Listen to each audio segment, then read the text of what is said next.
به نام خداوند بخشنده مهربان. سلام، شبتون بخیر.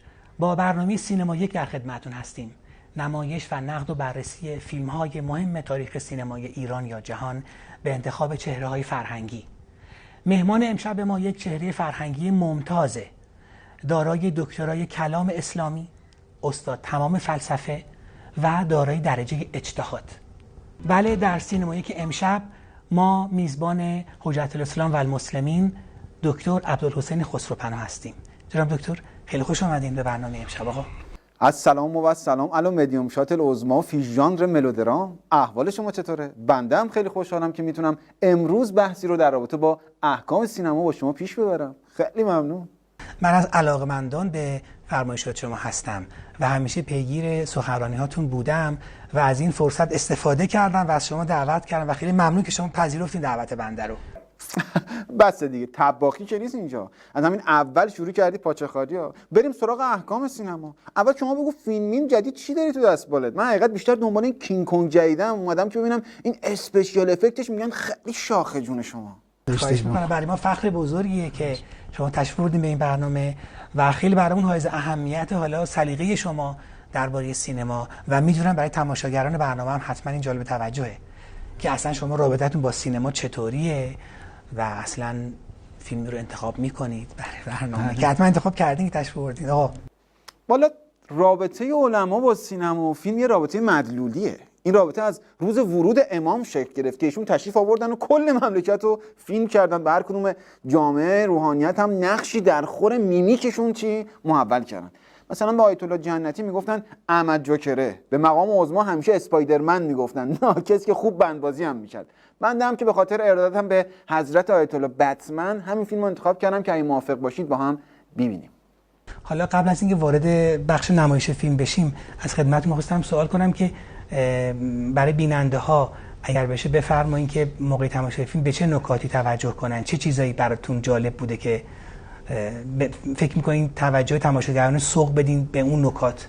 اول از همه بیننده های عزیز باید بدونن که این فیلم یه فیلم ارزشیه و اسطوره دفاع مقدس به زبون استعاره بیان شده. تریلوژی بتمن 1 و 2 و 3 از روی ولفجر 1 و 2 و 3 ساخته شده.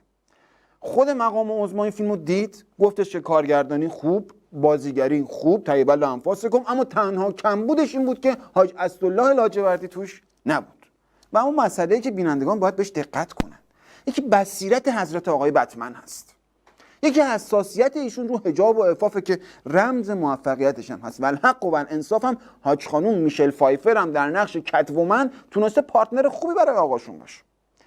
ساده زیستی بتمن هم تو این فیلم مصداق ساده زیستی امام هست و اهتمام ایشون به امر خطیر، امر به معروف و نهی از منکر که اصلا پیرنگ فیلم رو تشکیل میده، یکم شیوه برخورد با فتنه است که دقیقاً بر اساس منویات مقام عظما طراحی شده. خب آقا ما در خدمتتون هستیم و بفرمایید که حالا چجور میشه به فیلم وارد شد، به جهان فیلم ورود پیدا کرد و چجور میشه معانی درون فیلم رو از منظر حضرت عالی بیشتر دریافت. به جهان فیلم چطور ورود پیدا کنیم؟ خب از در سینما میریم دیگه عزیزم، قربون شکلت برم، این جای دیگه هم هست. اما اگه منظورت اینه که با پای چپ وارد میشیم یا راست، این دیگه بستگی به فیلمش داره. در مورد این فیلم بتمن شما باید با سر وارد شید. شما ببینید چجوری اومده سیره امام رو در امر طهارت و نجاست و اون ایماژهای المانگونه از جهنم و برزخ و دوزخ و خارج فقه و اصول بیان میکنه. پلن جهنمش که واقعا محشر اصلا طیب الله داره. معذرت میخوام آقا، این که نجات میده شوهرشو از جهنم میشه؟ یعنی طبق آره دیگه میشه، چرا نمیشه؟ شما پارتی داشته باش همه چیز شدنیه. وثیقه 5 میلیاردی خود شیطون رو از جهنم در میاره، این که دیگه بتمنه.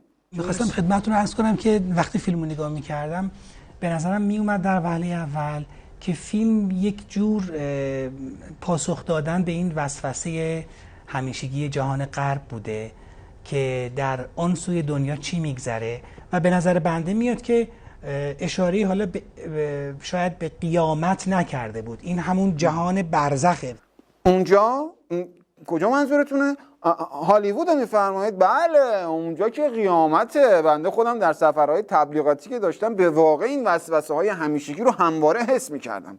در رابطه با برزخ من فکر میکنم که شما با فیلم شب نشینی در جهنم این فیلم رو فکر کنم اشتباه گرفتی یا اینکه این وضعیت برزخی که ما خودمون توش هستیم و رو مخت فکر کنم اثر کرده، برجام و تحریم و آقا و اینا فکر کنم، مگر اینکه خود بتمن به دادمون برسه تو این نقطه. اتفاقا من این برام خیلی مهم بود. می‌خواستم از محضرتون سوال کنم آقا چجور هم چیزی ممکنه؟ تو هم اسکلی یا هرچی من میگم تو هم باش میای یا بتمن خره کیه؟ نکنه انتظار داری که بتمن رو بکنیم ولی فقیه؟ سه نکن بابا، برنامه رو ادامه بده قربون شکلت برم.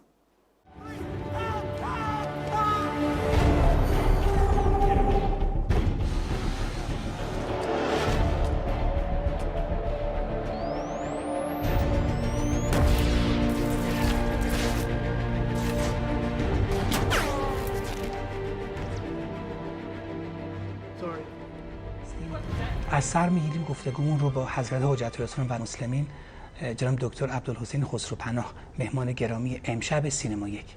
آقا در خدمتتون هستیم، ادامه بدین و حالا اون بخش انتقاداتتون است. حالا انتقادات همونایی هست که مقام عظما تو مراسم تنفیذ گفت. التهاب آفرینی‌های بتمن خیلی جاها به مصلحت نیست. اما خب از یه طرف ما به سربازان گمنامی مثل بتمن آتش به اختیار نیاز داریم. نه تنها در صحنه داخلی، تو سوریه، یمن، لبنان، اینجا اونجا همه جا ما نیاز داریم. باید بتمن سازی بکنیم اصلا. خب شما هم که دیگه الحمدلله ماشاءالله استاد تمام فلسفه هستین و ما با این فرصت استفاده کردیم که بدونیم ایرادات این فیلم کجاست و محاسنش در چیست. خیلی خوب شد که اینو گفتید. یکی دیگه از انتقادات ما به آقای بتمن همین مسئله محاسنشون هست که خداوکیلی اون صورت بسیجی نیست، که اینم خب البته باعث الگوسازی غلط شده. تا روحانیت تو خیابون دهن باز میکنه این جوانای فریب خورده بتمنوار میریزن سر علما. خیلی متشکرم از شما و به اتفاق شما خداحافظی میکنیم با تماشاگران عزیز و ارجمند.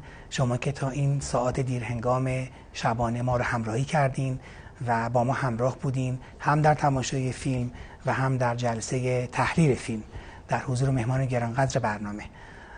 شما رو به خدای بزرگ میسپارم و اطمینان دارم که فردا و فرداهای بسیار روشنی پیش روی شما قرار گرفته.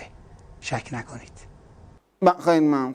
خواهش میکنم. بله خدا تموم شد. این کینگ کنگ جدیده رو بالاخره میدی یا نمیدی؟ 80 بلوری میخوام، نه فکر کنید چیزا